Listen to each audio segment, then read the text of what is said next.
والامن الوطني وسائل والشرطه الجنائيه بحثت في الموضوع وصلت نتائج. نادم على بعض القرارات اللي اتخذتها؟ انني اشعر درجه قصوى من الانهاك السياسي. المفهوم على ان سترفع الرايه على مستوى السياسه؟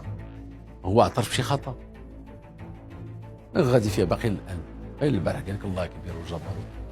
ولكن كان هناك خلاف معه على اثر التقرير الذي اصدره. كاين امور لا يمكنني ان اتنازل عنها. سيد الوزير، هل هناك اراده سياسيه حقيقيه لدى الدوله والحكومه لمحاربه الفساد؟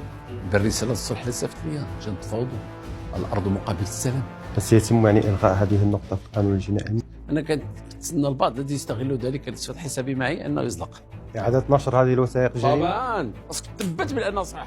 تعتبر نفسك يعني مستهدف من خلال هذه التسريبات؟ طبعا مستهدف. ولماذا انتقائيه مثلا؟ يعني متابعته احيانا بالقانون الجنائي واحيانا بقانون الصحافه والنشر.